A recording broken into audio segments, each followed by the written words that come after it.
Welcome to sports live presented by কোল। আপনাদের সঙ্গে আছি আমি রঞ্জন শান্ত। আর শুরু করছি চ্যাম্পিয়ন্স ট্রফির খবর দিয়ে। চ্যাম্পিয়ন্স ট্রফিতে বৃষ্টির কারণে ভেস্তে গেল পাকিস্তান বাংলাদেশের ম্যাচ। হয়নি টস, প্রায় 1.5 ঘন্টা পর দুই দলের শেষ ম্যাচ পরিত্যক্ত ঘোষণা করা হয়। বৃষ্টি হওয়ায় দর্শকদের সেরকম চাপও ছিল না, যদিও এর মাঝে রানা তাসকিনদের খেলা উপভোগ করতে এসেছিলেন অনেকেই। রাওয়ালপিন্ডির আকাশে সকাল থেকেই বৃষ্টি বাধা পেরিয়ে হাতে গোনা কিছু দর্শক তবুও মাঠে এসেছেন। ছাতা মাথায় দিয়ে দর্শকদের দেখতে হয়েছে পাকিস্তান বা অতিথি বাংলাদেশ না, এই ম্যাচে জয়ী দলের নাম বৃষ্টি। पाकिस्तान के लिए आए हैं बड़े अरसे के बाद। मेरा ख्याल है मैंने 1992 के बाद आज स्टेडियम का रुख किया है, वो भी इसलिए कि पाकिस्तान में बहुत अरसे के बाद इस तरह का, हालांकि टीम से कोई उम्मीद नहीं है, लेकिन फिर भी क्रिकेट को सपोर्ट करने के लिए हम यहाँ स्टेडियम में मौजूद हैं। हमारी दोनों टीमें हैं, जो भी जीतेगा समझो हम जीतेंगे, इसमें कोई दो राय नहीं है। Being a Pakistani myself, I'm supporting Pakistan, but the way performances wise, I think Bangladesh has got slightly edge. নিউজিল্যান্ডের বিপক্ষে ম্যাচে পাকিস্তানের দর্শকদের সমর্থন পেয়েছিলেন তাসকিন আহমেদ, নাজমুল হোসেন শান্তরা। এই ম্যাচে সেই সুযোগ নাই। পাকিস্তানিরা নিজ দেশের জন্যই গলা ফাটাতে এসেছিলেন, তবুও কিছু দর্শক মন্ত্রমুগ্ধের মতো উন্মুখ হয়েছিলেন নাহিদ রানার পারফরমেন্স দেখার জন্য। राना को देखा हुआ भी है, पास से देखा हुआ है। बांग्लादेश बहुत अच्छी टीम लगती है, उसमें जो होते हैं शकीबुल हसन, वो भी बहुत अच्छा लगता है, और जो पाकिस्तान के साथ उनकी दोस्ती है वो भी बहुत अच्छी होती है। मुशफिकुर रहीम है, नवीद राना यंग प्लेयर है, बहुत अच्छा बॉलिंग करता है। रंगपुर राइडर से वो खेल रहा था, तो इसलिए मैंने उसकी सारे मैच देखी, क्योंकि उसमें हमारे इलाके का एक प्लेयर था फुदिल शाह, तो उसकी वजह से मैंने उसके सारे मैच देखे, और उसकी जो स्पेल है ना वो बहुत मुझे अच्छी। বৃষ্টিতে ম্যাচ পরিত্যক্ত হওয়ায় দুই দলই 1 পয়েন্ট নিয়ে টুর্নামেন্ট শেষ করেছে। নেট রান রেটে এগিয়ে থাকায় 3 থেকে টুর্নামেন্ট শেষ করলো বাংলাদেশ দল। টাইম ইজ ওভার, সময় শেষ। চ্যাম্পিয়ন্স ট্রফিতে বাংলাদেশ দলের সময় শেষ।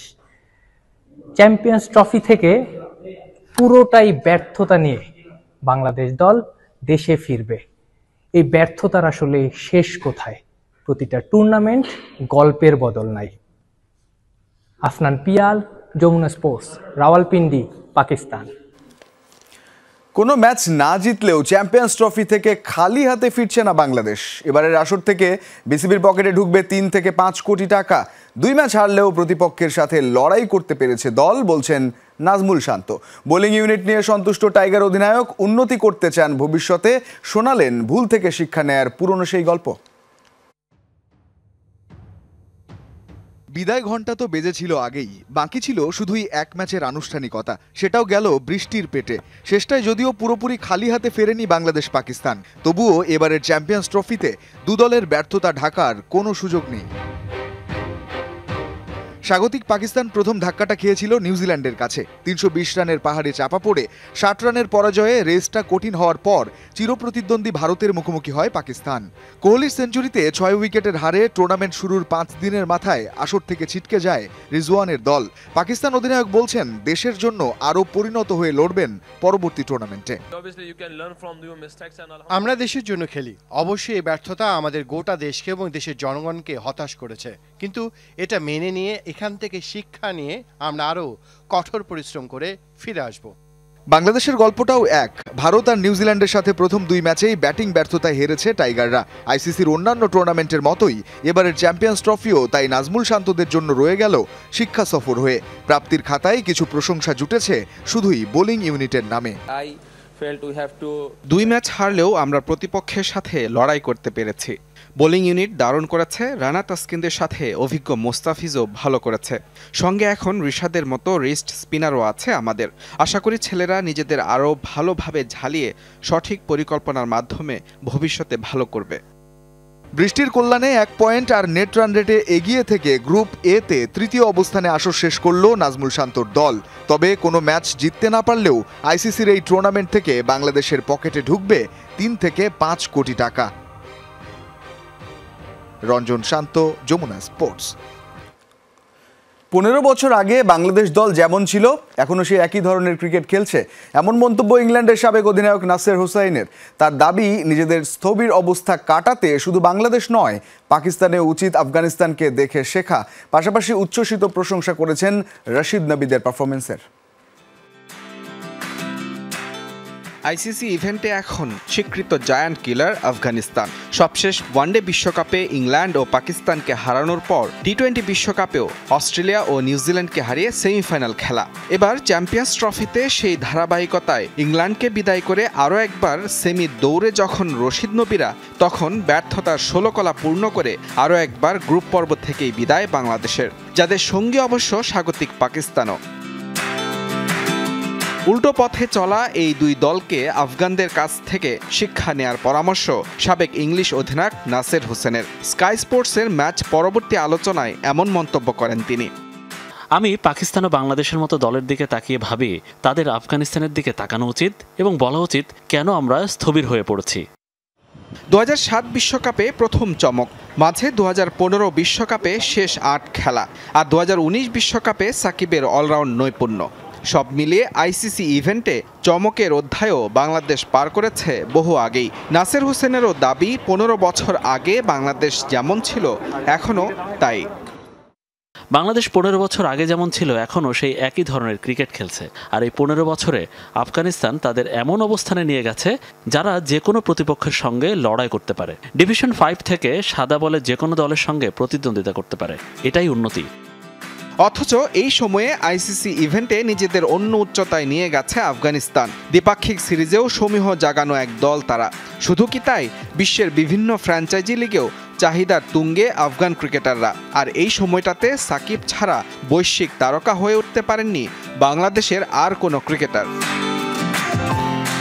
মুজরাবিন তারেক, যমুনা স্পোর্টস। তবে ব্যাটিংটা মূলত ভোগালেও বাংলাদেশের বোলিং ডিপার্টমেন্ট তারা প্রশংসা কুড়িয়েছে, বিশেষ করে পেসাররা। এ যেমন নাহিদ রানাকে সিরিয়াস ট্যালেন্ট বললেন রামিজ রাজা। শুধু গতি না, রানা মুগ্ধ করেছেন স্কিল দিয়েই। পাকিস্তান ক্রিকেট বোর্ডের সাবেক সভাপতি মুগ্ধ বাংলাদেশের পেস বোলিং ডিপার্টমেন্টে। কেন সাকিব আল হাসান নেই, অবাক রাজা। মিস করেছেন সাকিবকে। রাওয়ালপিন্ডি থেকে আফনান পিয়ালের রিপোর্ট। Protect him, make sure that you don't overbowl him. So it's about making sure that he's looked after well. But he's a real potential. I'm so happy for Bangladesh.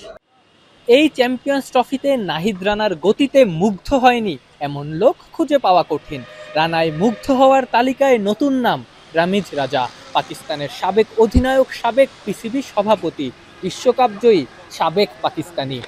Do you see any other fast bowler right now who bowls faster than Nahid? Yeah, I mean, it's not only pace, but it's the length that he bowls, and he's still young, so he'll fill up, and I think he'll become even more quicker. But it's just the attitude and the consistency that has impressed me with the pace. Okay, along with Nahid Rana, there are some other fast bowlers of Bangladesh like Taskin, Fiz, and Hassan on the bench also. How do you evaluate the pace bowling department of Bangladesh? It's really impressive. I think you've got variations. You've got right arm pace, and then you've got Taskin who's got experience. And Mustafiz, we know, is a very fine left arm bowler. Great change of pace, and also I think the cupboard is pretty full for Bangladesh as far as fast bowling is concerned, which is fantastic news. Champions ট্রফিতে বাংলাদেশ দলে ছিলেন না সাকিব আল হাসান।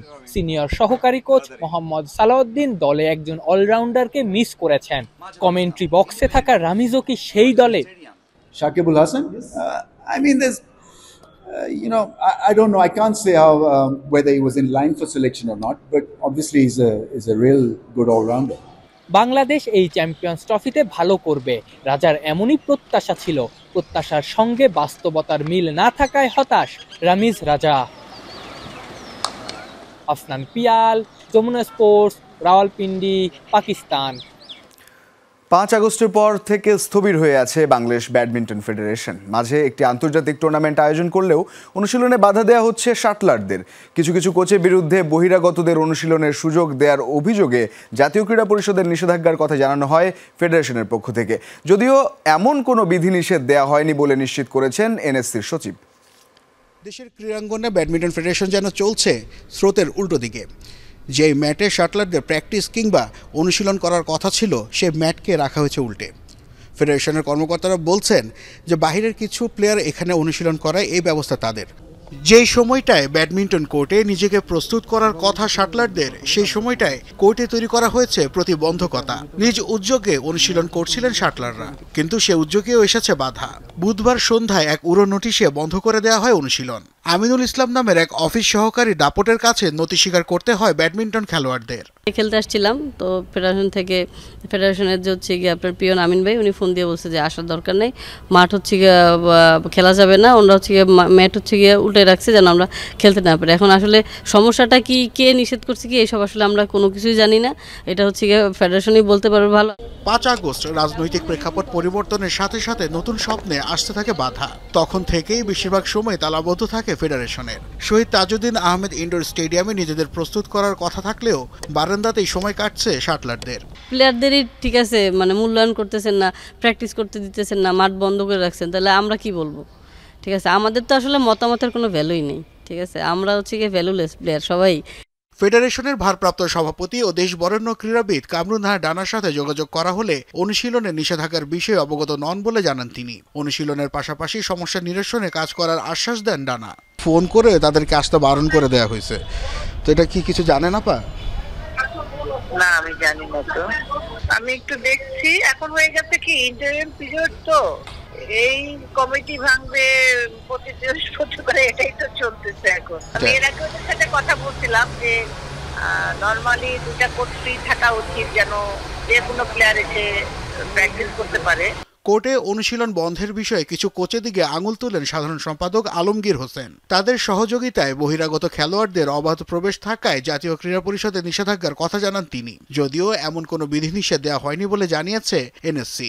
মাঝখানে committee দিবে যারা আসবে এরা কিছু কিছু লোকগুলো একটু ঝামেলা করতেছে, কেউ পার্সোনালি কিছু কোচরা আবার বাইরের কিছু লোকজন কাছ থেকে টাকা পয়সা নিয়ে ওরা করে, এই জন্য আপাতত বন্ধ আছে। এনএসসি থেকে প্রায় প্রেশার দেয় যে আপনারা ওটাকে রক্ষণাবেক্ষণ করেন এবং কম খরচ করেন, বিদ্যুৎ বিল আসে অনেক। গ্রাউন্ডস ম্যানেজমেন্টের দায়িত্বে যুগ্ম সাধারণ সম্পাদক রাসেল কবির সুমন থাকলেও কয়েক দফা ফোন করা হলেও সাড়া দেননি তিনি। এমন পরিস্থিতি থেকে মুক্ত হয়ে দ্রুতই কোর্টে ফিরবে কোলাহল, এমনটাই প্রত্যাশা শাটলারদের। নাসিফ শুভ, যমুনা স্পোর্টস, ঢাকা। অবশেষে চ্যাম্পিয়ন্স ট্রফি থেকে নিজের নাম প্রত্যাহারের কারণ জানালেন অস্ট্রেলিয়ার তারকা পেসার মিচেল স্টার্ক। পাশাপাশি আসন্ন আইপিএল ও টেস্ট চ্যাম্পিয়নশিপের ফাইনালে নিজেকে পুরোপুরি ফিট রাখতেই নিজেকে বিশ্রামে রাখার সিদ্ধান্ত নেন এই অজি গতি তারকা। একটি পডকাস্ট শোতে নিজেই এই কথা জানিয়েছেন স্টার্ক।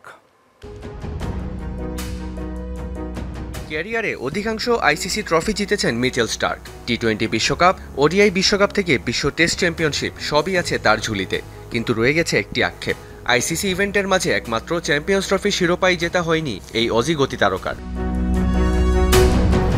চোটের কারণে কামিন্স, মার্শ, হেজেলউডের বিদায়ে যখন ধুঁকছে অস্ট্রেলিয়া, তখনই অজি শিবিরে বড় ধাক্কা আসে ব্যক্তিগত কারণে মিচেল স্টার্ক নিজের নাম সরিয়ে নিলে। অজি ক্রিকেট বোর্ডও সম্মতি দেয় তার এই সিদ্ধান্তে, তবে অবশেষে নীরবতা ভাঙলেন এই অজি তারকা, জানালেন নিজের সরে দাঁড়ানোর কারণ। বেশ কয়েকটি কারণ রয়েছে, এর মধ্যে কিছু ব্যক্তিগত বিষয়ও রয়েছে। আমার শ্রীলঙ্কা টেস্ট সিরিজের সময় গোড়ালিতে একটু ব্যথা ছিল। আমাদের সামনে বিশ্ব টেস্ট চ্যাম্পিয়নশিপের ফাইনাল আসছে, তারপর রয়েছে উইন্ডিজ সফর, এছাড়া আইপিএলেও ম্যাচ খেলতে হবে। এই ব্যস্ত শিডিউলে নিজেকে ফিট রাখাটা জরুরি। স্টার্কের এই বক্তব্যের পর প্রশ্ন উঠতেই পারে, এই সিরিজগুলো কি চ্যাম্পিয়ন্স ট্রফির চেয়েও গুরুত্বপূর্ণ, নাকি আইপিএলে শতভাগ ফিট থেকে সেরাটা দিতেই নাম প্রত্যাহার করেছেন তিনি। আইপিএল অন্যতম কারণ মেনে নিয়েছেন স্টার্ক, তবে আগামী জুনে লর্ডসে টেস্ট চ্যাম্পিয়নশিপের ফাইনালে দক্ষিণ আফ্রিকার বিপক্ষে মাঠে নামবে অস্ট্রেলিয়া, সেটাকেই চ্যাম্পিয়ন্স ট্রফির চেয়ে বেশি অগ্রাধিকার দেবার কথা বলেছেন এই পেসার। আমার মাথায় ঘুরছে টেস্ট চ্যাম্পিয়নশিপ ফাইনাল, তার আগে নিজের শরীরকে ফিট রাখতে হবে। আগামী কয়েকটা মাস কিছুটা ক্রিকেট খেলে টেস্ট ফাইনালের জন্য নিজেকে প্রস্তুত করে ফেলতে চাই।